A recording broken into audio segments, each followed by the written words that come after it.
So, I'm Derek Lum, a third generation farmer. I came in this valley. This valley used to be 95% orchards. Had a cutting shed which we grew apricot, pears, peaches, prunes, and we did processed tomatoes. Now I morphed the ranch into its fuyu persimmon, is winter wheat for triticale, olives, walnuts, and I have also too sunflower and sorghum for seed trials for Pioneer Seed and doing a rice trial for Arcadia Bioscience. So I became full circle and still farming. It's a different day and age that I'm trying to increase the yields per acre And can and you tell using them your VermaPlex. position in the valley or the board you yeah. sit on? I am currently a board of director for our local farmhouse for over about 13 years. As the current president, and I'll be stepping down, but also I have taken over the position as Solano County Farm Bureau president this coming year. Wonderful. So I'm very active in the agricultural community. Great. Very honored to meet you. Thank you. I've been honored We're to very meet honored you. that he's using our products. Now, what I did here, if Ray did you, I'm a very, I would use the term eco-conventional. I'm watching what I put on my property. Am a conventional farmer. I did manage for 2 years an organic farm, but I look at the need as growing food for the people in the future of the country. Is organic is one sector, but it's still conventional. And we're trying to watch what we put on the property as in the ground and being soft and good stewards. And so I'm looking at the VermaPlex product with the worm casting to see that I could put less nitrogen on and it uptakes the most from having low dose of nitrogen and offset the costs there. So that's what I'm doing with the VermaPlex product. You can see with my olive grove here, and you'll take a tour or someone else, if Ray, and we're planted at the same time, but you can see how my olive trees and grove has thrived. They're about twice the size of a nearby farmer. The next step is to see how the yields and bloom. Last year, it was a difficult year, but you can't help Mother Nature. At the time of bloom, it rained, and that hurts the bloom. This year, I think we'll look at the quality and what the set will be in the trees, and that's what I'm looking next. And on the future of if I could wean the olive trees off of using a lot of nitrogen, maybe be every other year or one dose. The normal practice I hear from a lot of olive grove friends that they're every time they inject, they're irrigating with the micro sprinklers, they're always injecting their fertilizer to see how much. And right now I am weaning it off. I only applied like a handful, a 2-ounce, 3-ounce shot of fertilizer, maybe twice a year on top of the tree and around the base, and especially right where the drip emitter is. Because all this olive grove is on drip emitters, so I'm micromanaging the water too with it.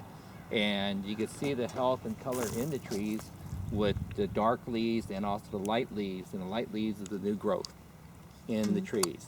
And you can see how nice and green and light the new growth. And if you come up and take a picture, when you walk in,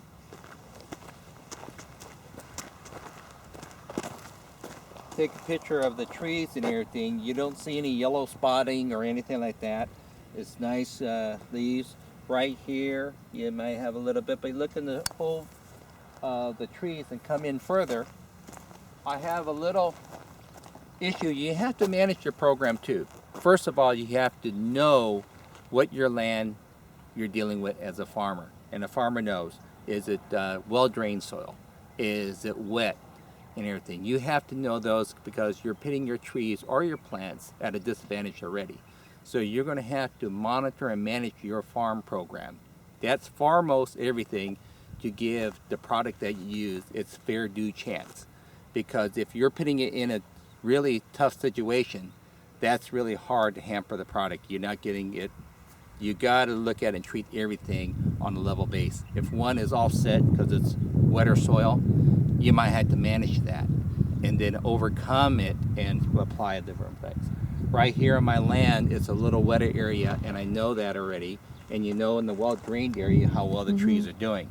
So it is really a good test to see what the product does in that area and if I can bring it out of that. But I'm going to have to manage the land and maybe put a French drain in here to drain the water out.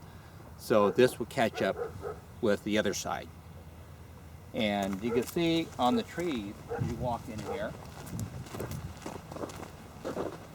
how the tree production is, because there's 3 different varieties of olive trees. This is for Italian olive oil. I think it's Lacino, Francino, and Merino varieties. So there's 3 varieties in here, and you got to watch for. And this see the nice healthy growth and everything in the trees. And I could really say that the VermaPlex product is promoting the growth and the use of less nitrogen in the field. Also, we tested about 2 years ago. We tested this program with garbanzo beans when I was growing, and in a lot of garbanzo beans, if you pull up a plant, they have nitrogen nodules on the root, and they're very white and they're deposits. They deposit the nitrogen from the ground and everything, and from fertilizing, and releases it in the plant. I was using an Implant Plus product on my regular program, and you can see the clusters of nitrogen nodules on the roots of the garbanzo plant. What we found out in an area that we didn't have the Implant Plus, but just put inoculant and then applied the VermaPlex, the nitrogen nodules were further apart, not as many, but as it competed to release the nitrogen in the plants competed just as equally as the ones that had the Implant Plus. So what I saw is in the growth ratio with it, it competed with the nitrogen and Implant Plus product that I put on that gave it more nitrogen just as well and everything.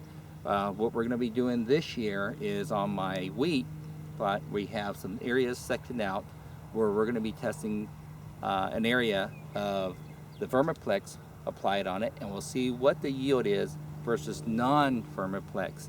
And everything else has been treated with the same as fertilizer beginning, but now we'll apply the VermaPlex, and we're going to see what the yields will be different, and if it uptakes at the given time with the applications, and what the yields will be versus an acre versus regularly conventional planting versus what the VermaPlex added.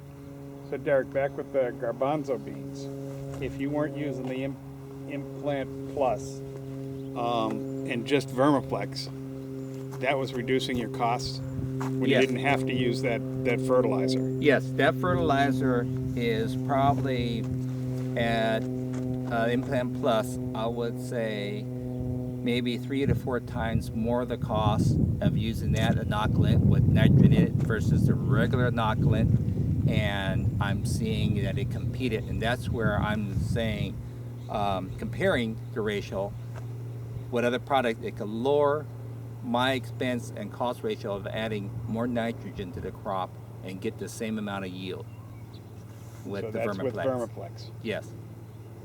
And why do you think that is?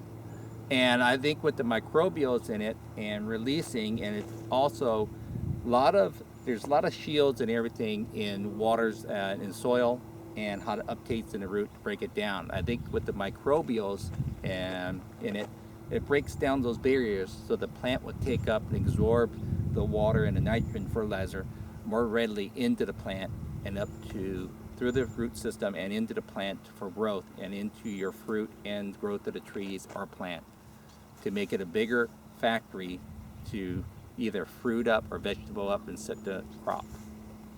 That's super. Wonderful.